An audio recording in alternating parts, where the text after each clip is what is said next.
Welcome to Old New Borrow Blue, the Blue Room podcast that looks at the things we love about this thing of ours called Everton.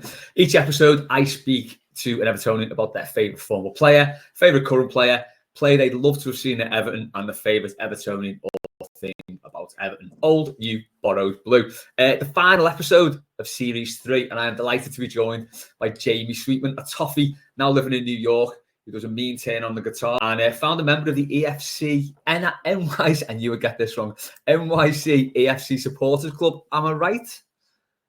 Yeah, like a little bit, Les. I'll have to stop you for a minute there. I can't play for shit on the guitar, but I've got friends who can. I just kind of like lends a voice. Even if I did play, we're fine for guitars. Like you can't move for guitars, so.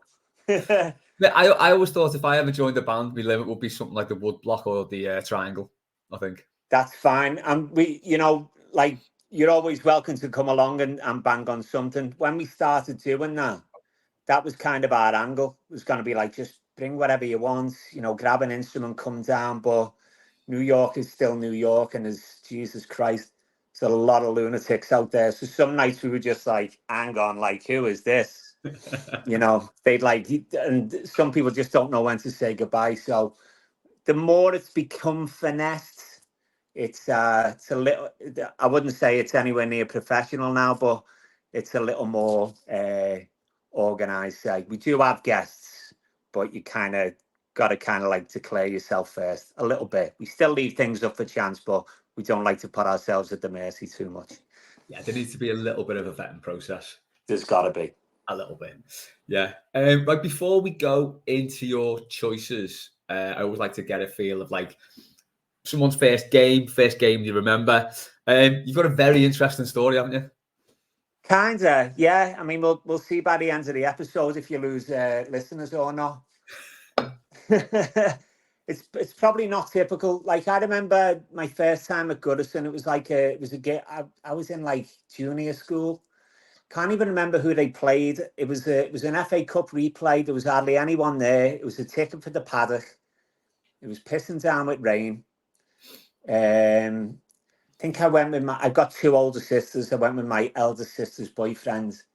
And the one thing that stands, it was 0-0, but the one thing that stands out for me, there was this massive bang at some point. And it was like, what the fuck was that? And some guy just goes, that was Gordon Lee killing himself. And it was like the darkest, sourest comment. I was only a little kid and I was like, whoa. I didn't even know if he was joking. Yeah. It is nuts the way things like that stick in your head, isn't it? I remember. I know. So, I mean, if I would have had any luck, Les, the Toffees would have turned them over 4-0 that night and I'd have felt like instantly in love, but it didn't happen like that. And then on the basis of like Liverpool winning everything in sight and me kind of, I don't know, just going along with things, I kind of latched onto that. So as I grew up, I was paying more attention to Liverpool. Now, when the sides both got good in the 80s and I'd made like real mates, they were all Toffees. So that got a little awkward. So then I would go to the match with lads who were sound, but they weren't really my mates. But I was going to Liverpool matches. So I was on the cop, and it's funny. I'm doing a Johnny Marr's audio book right now, and he goes.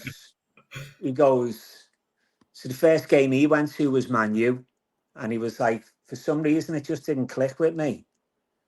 And I think if I was Johnny Marr, I'd have known in that second and done something about it, but I would dither over a fucking one-car funeral. So it took me a while, you know what I mean?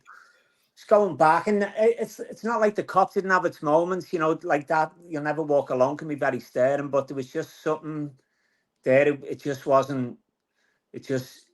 I don't know. It just wasn't me. Johnny Marr there as well. What's that? You're in good company with Johnny Marr there as well. I know. That made me feel so much better. Yeah. Yeah, he's a great fella. So I've seen him live twice in the last couple of years. Amazing. Oh, anyway, we digress. Go ahead.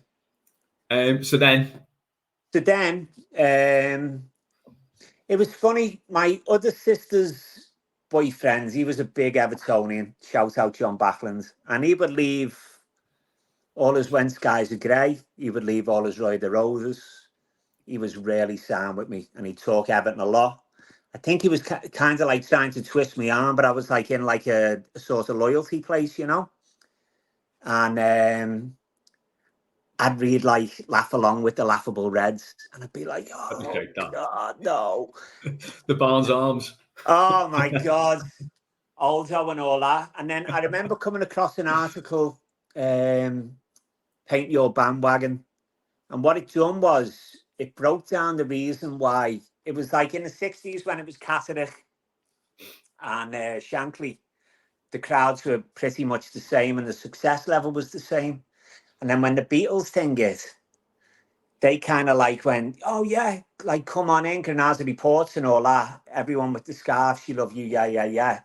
And suddenly the paradigm kind of shifted and LFC got all these kind of new fans. I think I remember that piece. Yeah, I think I remember that. Just really landed with me, and I was like, yeah. fuck. So I felt like I backed the wrong horse, and it didn't matter how many times it won. There was just something under the surface with me that was just like, nah. So then what finally twisted your arm then? Well, my best friend's dad, I guess stepdad, Peter, he was a mad blue. And he'd go to match, to go to Western. He'd come back and he'd just light me up. And I even saw Scott the last time I was home, and he was like, Peter was really hard on you, you know. And I was like, you know what? I didn't see it like that. Because, I mean, talk about like knowing your history. He would give me from like Archibald Leach to like the Ruletarios to starting soccer in South America to undersoil heating, the Spice Boys. Like, he just killed me, you know what I mean? It was just like, oh my God. I just thought it was about like winning a cup. So he just ragged me everywhere with all this, but it was like drip by drip by drip, you know? It was like just getting, I don't know if it was getting, so it didn't make me kind of like, just made me want to talk with passion about something I really loved. That's something that I just recognised. Like, he was like a preacher, but he was like really fire and brimstone. I listened to like that lad David who done the Howard's Way movie. I could listen to him all day. Oh yeah, you know, he's great, Dave. I'm like, oh my God. So that was just what I was identifying with. So my first match, when I was like, fuck it, this is how it's going to be now, was the Tony Cottee debut. And there was still loads of that like 85 team that I'd always like took a lot of notice of and had like loads of respect for. And like Reedy ran the show. I remember like he cut inside and like a little inside pass to Tony Cottee. And he just looked absolutely electric. Pat Nevin, remember like watching him warming up and the little back heels and flicks and that. I was just like, these are amazing. And it just made me, just like being in the Gladys Street was just boss. It just felt so good. And that's when it just resonated, like, no, this is the right thing. Yeah. It's mad how that works, isn't it? It is. Like, I knew I'd always kind of like have that cross to bear and, you know, be a little bit kind of like less than or whatever. But it was just like, it's okay. Just like crack on. Like, I remember going to like Quadrant Park and it was on like a purple haze, ironically on a purple haze, like red and blue kind of thing. And it was like Everton God just kind of like touched me, kind of forgave me, you know what I mean? It's all the light. It's funny you mentioned Pat Nevin as well there, because he switched allegiance, didn't he? So he was, I don't know if you've read his book or anything, but he was he was a Celtic fan growing up. And then at some point he's like, nah, Celtic's actually, it's not for me, and he's a Hibs fan now, I think. Oh, no way. So it's just, so he's like, you know, it's perfectly acceptable. But you know what? You just got to do what you do, haven't you? It is what it is, yeah. It is what it is, yeah. I've just always kind of like, you know, turncoats were never particularly known for their valor, you know what I mean? But it was like, it's like decisions, mad little choices you make as a kid, you know what I mean? And then if you do get the chance to take a step back sometimes and just go, this isn't really where it's at for me. And I will say this for myself. I saw a few that season that I went to a few Liverpool games. I mean, they were playing amazing footy and they won the double. So it wasn't like I was jumping on for glory. I missed the 85 stuff. Yeah. You know what I mean? It. So Time had never been your strong point then, though. What's that? Time had never been your strong point. Oh, God, no, mate. Always a day late, $1 short. No, I'm so glad you told that story because it's like I don't think I've ever heard that before, and it does make a nice change from what it was my dad's fault. So that would have been a lot easier, but yeah. Right, we'll launch straight into your first choice then. So this is the former player, the old category of the program. Who have you gone for? Well, I really loved that Moyes era, to the point even when I knew why everyone was mad at Ken Wright for saying like you've had good times, but in my heart of hearts I was kind of like I did have some good times. I got to give him that. Like that team had like admiration. You know, it was kind of like that the best of the rest era. Yeah, you knew they were going to have a go at anyone. Now and again they let you down. You know, they kind of like sat on their plums whenever they played Liverpool sometimes, but.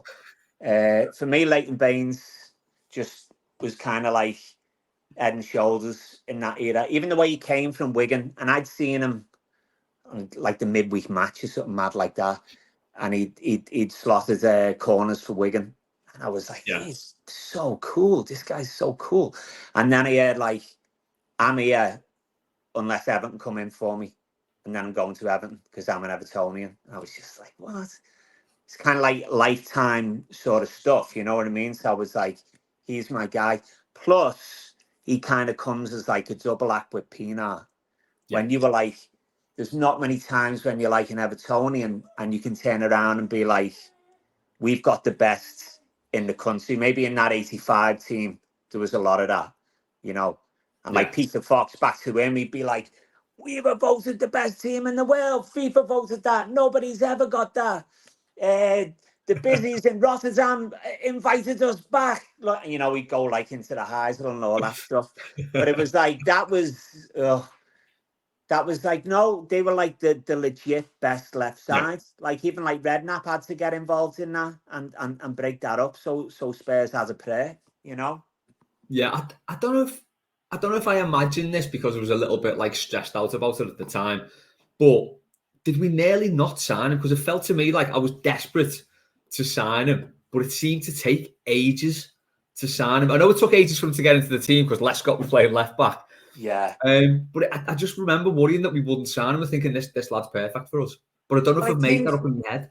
I think that just kind of went with Moyes, didn't it? You know, he was very into like kicking the tires. And I think that's why a lot of those moves he was dealing with, you know, there wasn't a pot to piss in, obviously. So splashing out like 6 million, you know, like 4 million for Jagielka, it seems like peanuts, but probably at the time, you know, when you're dealing with Bill Kenwright, that could be it could have been life or death. Yeah, I just looked actually. It was 6 million, 5 million up front, and 1 million in add-ons. For Baines. Which is crazy, that isn't it? When you think about like the way Everton structure deals to pay like the majority of it up front. Yeah. But yeah, worth every penny. Yeah. What's your my guy? Yeah, and as well, if you just look, I mean, we'll get on to the football in a minute, but just from like an aesthetic point of view, you look at his progress through the Everton team, and like he looks amazing every picture, doesn't he? Every kit you see him in, he's got like a different look, and he just looks brilliant. He's like, he could have been like a rock star. He could have been this. He could have written a book. He'd just like snap it up, and he went out. Like Everton, I guess all teams have got it, but like I remember like the Arsender like Ratcliffe, and he'd been such like a great captain. I remember him taking shit. Yeah, I remember Peter Reid as well. Coleman has been left out. I love Seamus, but you know he's kind of been left out there too long. You know what I mean? With Baines, it was kind of like you were like, really, you done? He still looks so good. Well, because he didn't like. He never looked like he was slowing down at all, did he? But he was obviously feeling in himself like, if I can't do this for 90 minutes, I don't want to be that player who like can only play for 60 or comes on for the last half hour, it's like I'm done. Which for a footballer, that could be something you look back on eventually and regret and think I could have gone on longer. But as you say, there's none of that we are getting with Coleman a bit. Yeah. Where it's like, oh Christ, we're playing Coleman again, because it's like that's the only choice we've got. Yeah. Everyone just remembers him for like in his peak. And I think I think the last memory we've all got of him, let's not talk about the penalty, was that shot down the park end against Leicester to take it to pens. Oh yeah, the kill, it was amazing. Yeah. It was amazing. It was vintage.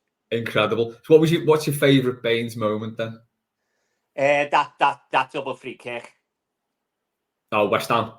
Oh, yeah, unbelievable. How many players have done that? I wonder. It can't be many, can it?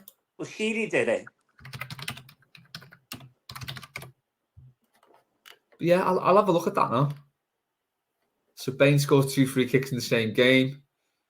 James Ward-Prowse did it against Villa for Southampton. It looks. I'm thinking Sheedy, but Sheedy done the one that got disallowed and then caught back. I mean, it got cancelled, didn't it? But I mean, that in itself, level of genius. That in itself is another one, isn't it? Because he just picked the other corner. Incredible. Wasn't even that far out, that free kick as well, the Sheedy one. When you look at it, when you see now, and you say that's too close, that it's one of them. I think. Yeah, incredible. But yeah, I mean, he just like Baines for, he was great defensively, great going forward. I think that one season was it 2015. He created more chances than any left back in Europe. May have done that a few seasons. He weighed in with goals. Yeah, he was the perfect fullback, wasn't he? He was, and that partnership with Pino was just so outstanding. It was like watching like Fred and Ginger. It was just another level. And I think he was such like a thoughtful fella. It was really thoughtful football. Yeah. Those two just knew where they were going to be for each other.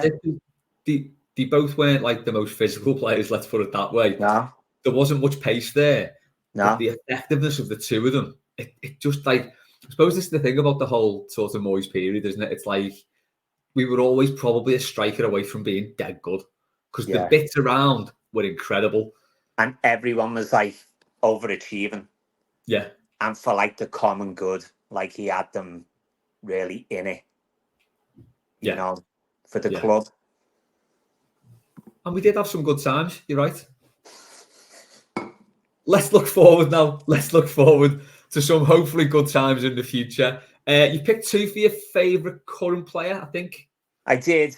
I've got a bit of a family interest. I haven't seen him play much. I think I met him, but he was just a little baby. But not to name drop, but Harrison Armstrong is my cousin Lindy's son. Ah, right. There's 2 brothers. They both play. Him and Finn both signed pro terms.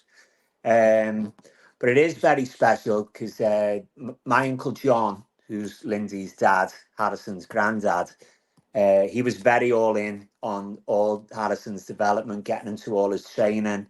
I think he signed with the club when he was like 5. So I've been away for almost 25 years. So this is all kind of like, I wasn't living through this history, but I do kind of know about it. And Uncle John has been awfully ill for a long time, but he got to see him. He got to see both of those lads sign professional terms. Now I remember my Uncle John used to knock like 3 or 4 marathons out a year. Super fit, like boss role model, lovely fella. I think it was him and my Auntie Anne's 51st wedding anniversary yesterday. So all the best wishes to them, and I hope both of them lads have fantastic careers, and Harrison's in particular at Everton. Yeah, I did see him play at Preston, I think it was. Preston away in pre-season. Yeah. And he looked great, and I thought at the time, because we were short in that midfield, I thought maybe he'll get a few run-outs. I mean, he is only 17. I was just looking, he was born 19th of January. Very young. He's very young. I watched his TikTok thing on the, when the club asked him like 5 questions or whatever. Yeah. It's like, who is he like? And he's like, oh, I'm watching a lot of Jude Bellingham. I'm like, I'm a midfielder, but I love to attack, and I'm like, oh my god, reasons to be excited. Like, so, yeah. I hope he does. I hope he does, boss. For the actual favourite one, first teamer, I've gone. I'm going early on this, and I'm saying Undai. I could have went Brantwaite, but I'm going Undai. I think it's like that player that gets you out of your seat is kind of priceless, especially the way that we play right now. Yeah, exactly. When you're just watching, it's like, I don't know. I remember like Unsworth just smashing those long diagonal balls like back into Chorley. You know what I mean? It's kind of like getting like that now. So there's not much to kind of get out of your seat about unless it comes. It usually falls to like one big moment. So this Undai, just like his bottle and his balance and his 2 feet and his head's always up, and he really seems to have made like a very fast connection with the crowd. Yeah. So that's my thing about Dyke. He's always like, you got to ignore the noise. I think you got to like harness the noise. I think. I mean, Goodison can be your best mate. It can be like a real jet engine. I think some players really get that, rather than like, well, let's be within ourselves and ignore the noise. Obviously the noise can get a bit toxic at times. And you gotta defend your psyche any way you can. And if that means blotting out the noise, you blot out the noise. But there's a lot of, it can be pretty benevolent noise. Like, just let's plug into it. I think a player like Undai as well, he can thrive off that, can't he? He's already, what are we, like 10 games in or something? He's already become a favourite because, as you say, he does get people off the feet. When he gets the ball, you think something's definitely going to happen. That was the disappointing thing about the weekend's game, I think. The fact that Fulham did do a very good job on him. And the team are going to have to find a way to deal with that, whether it's move across the pitch or do something to get him in the game. You've got to get someone else in that midfield who can look forwards. If that pass comes inside, it can't be going straight back, and that's just kind of like it's a real trend right now. Yeah, but because the corner's not going to be that player, is he? He'll just pop the ball off and go, right, I'm done here. Yeah, that's me done. But I just think from seeing him, and you talked before about Pat Nevin, Stephen Pienaar, he's, I suppose, to look at him stature-wise, he's quite similar to the two. He only looks relatively small. How big is he? Yeah. 5'11". There you go, 3 inches bigger than me, sound. But looks relatively small on the pitch compared to the other players. I think because of his stature and that low centre of gravity, really quick. He's the sort of player we've been screaming out for years. I think. My God! Yeah. And I think we lost sight of it, didn't we? I think we lost sight of the fact that you can enjoy some footballers because we haven't had one who we can properly enjoy for a long time. Yes. Well, the thing is, I think everyone kind of like shook hands and agreed that if we just like cling on this year, then it's okay, job done. And I do subscribe to that, but it's still like a long season, and you do want to see some footy at the end of the day, And he wants to play footy. He's there to play footy. Yeah, I am looking forward to seeing him at Southampton. To be honest, I think he should have a lot of joy against them, like he did against Leicester, and like he has done in other games. I mean, that goal he scored down at Leicester. Oh my God, it was incredible. The quick feet and the precision of that shot. It's amazing. Yeah. So I think I am in agreement. Before the start of the season, it was getting quite tough to pick players who you actually like. And at the start of the season, I think I did the show with Stu, and it was like, even Pickford's been a bit shit this season. So I was like, I don't know what to say. Yeah, but this fella, like nothing against the lad. He has been crap since the World Cup. But you don't want to get into a trend of like your goalie's always your player of the year. No, not at all. You know what I mean? It's like, obviously we love our goalies, but you don't want to be the best player on the pitch. No.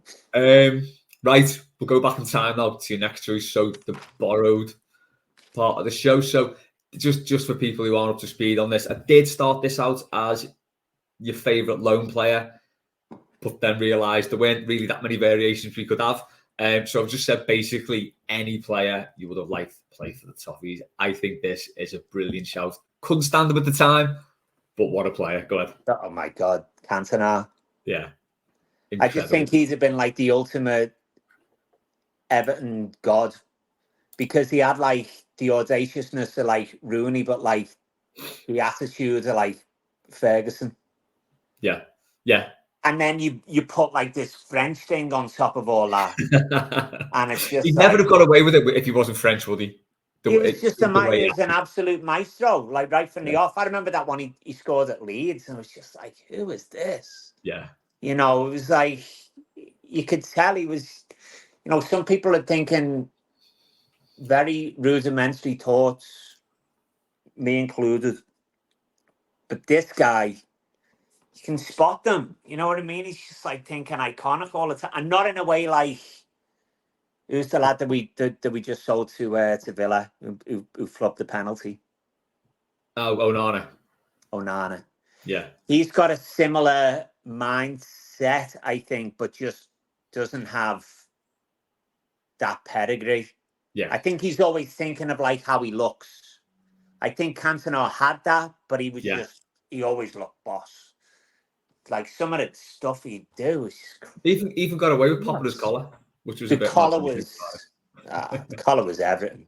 Just and you look at it like, you know, I mean that like first couple of Man United teams in the Premier League were absolutely incredible. Some of the best teams I've ever seen them, without a doubt. They were nothing without him. No. Which I think, you know, that's a bold statement to make, because they had amazing players, but you've just got to look at 95. He made them all believe. He made them all believe. And it was still like dead rough then as well. I've looked back on some of them our games. Like what one was I watching? It was like a Wimbledon versus Man U, and they had like Vinnie Jones on him. Oh my God. I mean, it was just absolutely kicking lumps out of him the whole match, like 2 feet of tackles, like around the waist. And he was just like, bring it on.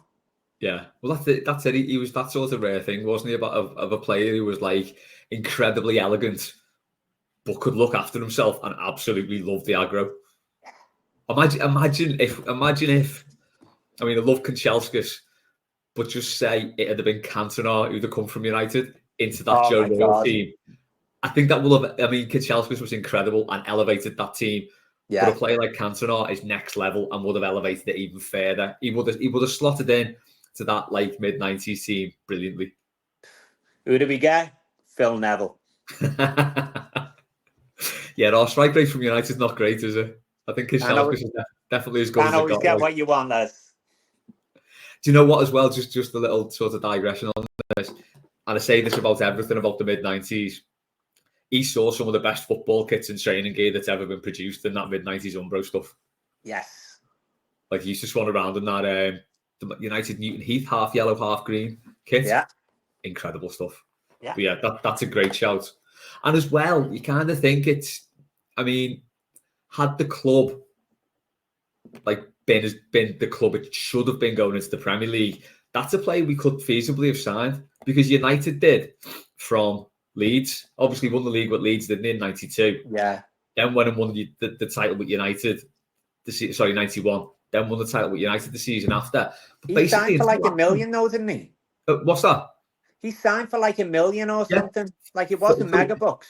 Yeah, so he'd been at Chef Wed. When he came over, I think, from Marseille, he was at Chef Wed, wasn't he? Then he went to Leeds, then to United. Yeah. But when you look at Leeds at the time and you look at United at the time, I mean, Leeds were nowhere. They came from nowhere to win that title, really. They were all right. Yeah. But they'd not done anything since the 70s. United the same. They were also Rans. They'd been the team tipped to win everything for as long as I could remember as a kid. I remember probably the first game I properly remember was beating 5-0 at Goodison. And that was like a massive shock, because it was like, that's when Everton thought, actually, we're dead good. Yeah. And then United, it's like, oh, maybe United aren't the second comer of like the 60s United. But And you kind of think, if Everton had carried on that momentum and the club hadn't fallen apart in the late 80s the way it did, that's a player we could have been in for and could have got, which is no doubt. Yeah, frustrating, isn't it? That's what they do. They just frustrate you. Even when you think of the hypotheticals, you're like, you wreck your head. But yeah, that is a superb choice. Fully in agreement with that one. We'll move on to the final segment of the show then, which is the blue bit. So this is your favourite thing about Everton, favourite Evertonian, whatever you want. The floor is yours, mate. Well, that was definitely my thing. My favourite thing about Everton has always been Evertonians, Everton voices, Everton humour. I could listen to it all day.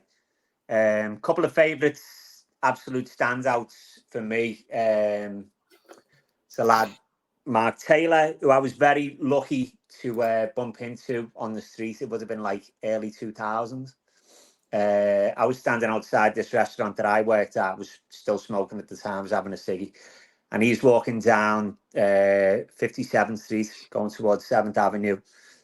And it's this fella, paint all over him, paint all over his cap, but I can just make out like an Everton crest.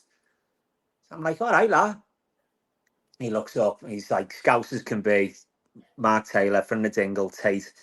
And they just kind of started. He was in like on the ground or whatever with like the EFC NYC thing. It was very informal. It wasn't like a supporters club. It was just lads having a bevy. And they were starting to get like the satellite games in. And my timeline's a bit messed up. I want to say that the first game we saw, it was in a bar called McCormick's on 3rd Avenue. And it was the European, the Villarreal, the Duncan header, when Collini disallowed it. I want to say that was the first game, and then it kind of bounced around. It would be like wherever you knew was that they had a feed on, you know what I mean? But I didn't have any kids at the time, and it was just like, oh, this is like a new portal. And for me, like we said, like a day late and a dollar short, I was very like, I'm like the tip of the spear, you know what I mean? So they ended up making a home at Mr. Dennehy's in the West Village. Yeah. And then that kind of like grew and grew, I guess. But it felt like at first it was kind of like a little dirty dozen. I remember the first time I turned around, it was when Arteta scored against Fiorentina. Oh, yeah. And I mean, the roof nearly come off the place. It was absolutely bananas. It was just such a rush, such a good time. And like, you know, like we've already said, that there was some good times. So that was kind of like an Everton family over here for me. Now, you know, everyone kind of like gets a bit older and you have kids and all that, and I can't go on benders all day watching Everton. You know what? It's a you horrible lose touch a realization, little that, bit. isn't it? Yeah, but that place Dennehy's closed down as well. And there was one of the lads who was in that kind of like original feud, JP. He opened a bar called Turnmill, and they became the Everton bar. And Turnmill really does it good. Yeah. Decorated the whole place, all EFC. Like in Dennehy's, they'd have shit up for the game. I think the owner was an Arsenal fan. Like after the game finished, a couple of hours later, it'd be like taking these like t-shirts down off the wall, you know. So Turnmill's lovely. Like anyone coming to New York, I mean the word's out on that place anyway, but definitely get down. I think it's like 27th and Park. So it's a boss part of town. I think JP's out in, I'm not sure if he's in the city anymore. I haven't seen him for a while, but he was definitely the impetus on getting Turnmill done, and God bless them. You know what it's like, Les? Like the last time I went, it's like wall to wall in there, absolutely packed. There was loads more American lads. It was like these t-shirts with like "Copite, stay back 200 feet." It was like, see, I kind of, you know, like when you'll see like you'll get onto a band like really early and you'll see them at like a little tiny club, and then you'll kind of like see them maybe 6 months later and they've gone to like a ballroom or whatever, and you're like, oh, that was so cool. And then like the second album kind of hits, or the third, and then you'll see them. We done it with Interpol, and it ended up at like Radio City. And by the time that happens, there's no bad guys, you know what I mean? But it's not really the same anymore, you know what I mean? Yeah, it's not what it was. But everyone is having a great time in that terminal for sure. When I do go, it's always a good time. I can't make it a fixture in my life at this present time. how is it then? So you've seen, so obviously we've all watched games in the Boozer, Yeah. but what's it like, sort of having gone the games and then having watching the games in that sort of community? Because basically, like with Goodison, it can be quite a miserable place when it's shit. Yeah. And it's like it's got that kind of downer atmosphere when it's crap. You know, like Fulham at the weekend, the atmosphere was rubbish. You know, the team did nothing to like spare us on or get us off our seats. But you kind of know with some games, it's like, yeah, it's not going to happen here today. Yeah.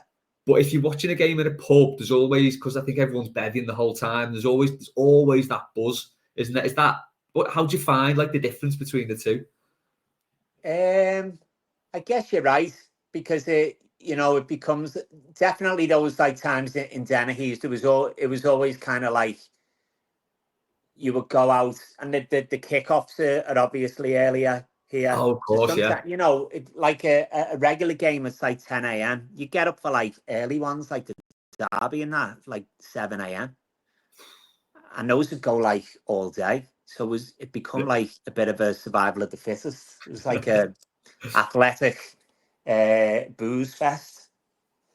It definitely puts some hard miles on your clock, but you're already looking at it like, I don't know. It's the same, but it's different, I guess. Like I'm coming home for the Goodison derby, and the lad who got the tickets is an American mate of mine who I kind of got into Everton. His first season really being into it was like Roberto's first season. Okay. And he got surprised with these tickets by his girl. So he was like, will you come over with me? I was like, for sure. So I've warned him. I'm like, it's gonna be 12 o'clock kickoff, and if we know derbies by now and the way we're playing, it could be I don't want to. You really want it to go his way. So we're hoping for the Yeah. best on that. But he couldn't be more excited. So that is nice. That's what I liked about like this show, like the way it was like wherever you were, wherever you're from, wherever you're at the moment, there's a lot of ripples. Yeah. In this Everton. Obviously, it starts at Liverpool 4 off County Road, but it does extend a long way, and there's people invested, emotionally invested. So it does matter. I think as long as you feel that it matters, and Yeah. it's not just entertainment or an excuse to go on the aisle. I've definitely been there at times, though, to be honest. Yeah. Yeah. But yeah, We're no, only that's the human. thing. I mean, we can all kid ourselves that sometimes we're not bothered, but we are. We're always bothered. Yeah. There we go. Another great choice. We've had a few people say Everton, and I think it's a cliche to say that your own fan base is special, but we are in our own way, aren't we? We're quite different. We can be. No doubt about it. Absolutely no doubt about it. Yeah. Have you got anything else you want to shout out at the end? Any places around your way, or? I do. Just going back to another very special Evertonian. There was a bar over in Queens that kind of like very humbly flew the flag long before like the games were on telly or anything like that. And it was owned by Paul Flynn. He was a Southport lad. He was over here a long time. I wandered into that bar. It was like a real dark, dingy dive that never seemed to close on Queens Boulevard. I didn't live in that area at the time. And I seen this like little Everton clock on the wall. And I was like, what's happening? The lad who was working, he was like, oh, that's Paul's. You'll have to come in when he's working or whatever. He works in the days. So it took a while to get back there, but I did meet Paul. And then the guy was talking about Mark. That all became a thing. So Flynn's became like the last stop, kind of like on those Everton days and nights out. And Paul was kind of up for anything. Now, I've always had like music going on while I've been over here, various like little things and that. And the thing I'm into now with this, like, we call it the Flynn Dig. It started in Paul's bar, just like mates. We're we're mates first, and then like an acoustic session second. Yeah. But he would do, even like during the pandemic, like once everyone had like one of the vaccines or whatever, and the places were starting to kind of like come open. It was all a bit secret knock, you know what I mean?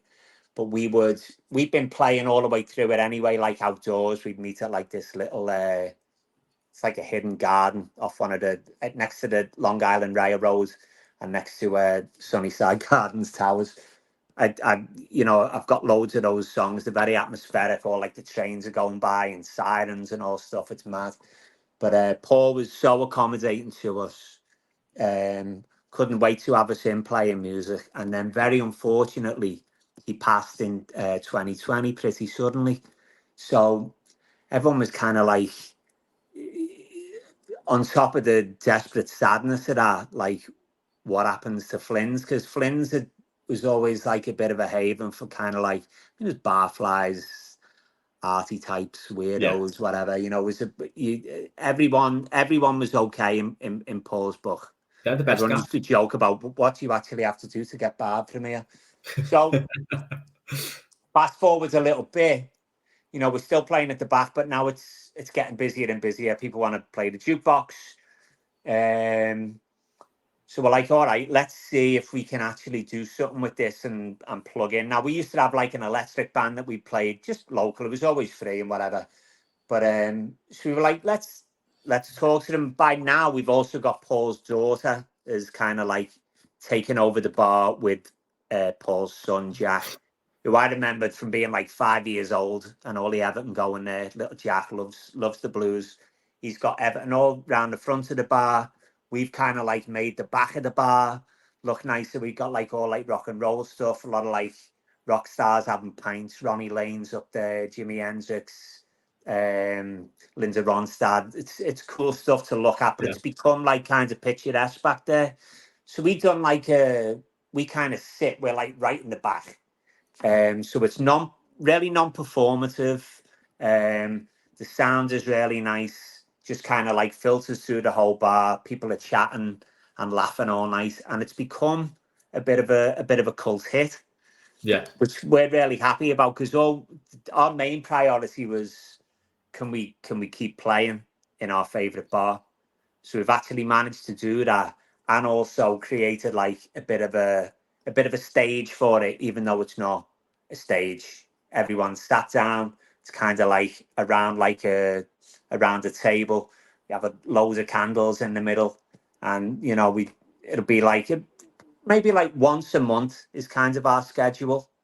But like a lot of people come out and really enjoy it. It's always free. We're not selling nothing.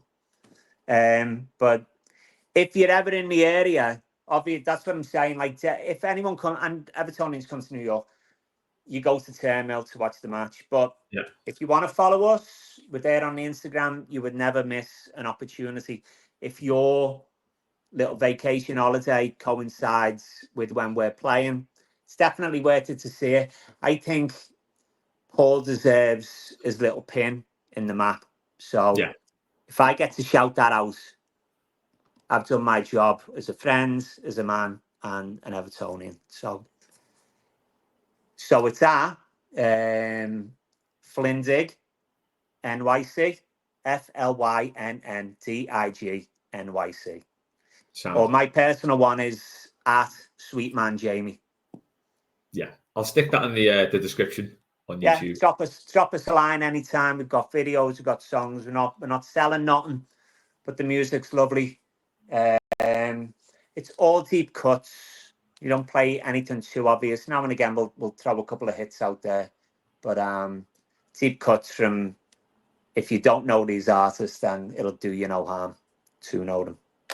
Sounds incredible, mate. I did see a clip of that before as well, and the way you sat round the table and the bar's going on in the background, it does look great. It looks really good. Cracking. Well, if you ever make it out there, Les, I'm happy to buy you a pint. Nice one, mate. Likewise. I'll hopefully see you on Derby Day. Yeah, you guys are in the Denver, yeah? Yeah. Okay, yeah. I will make a point of getting in there.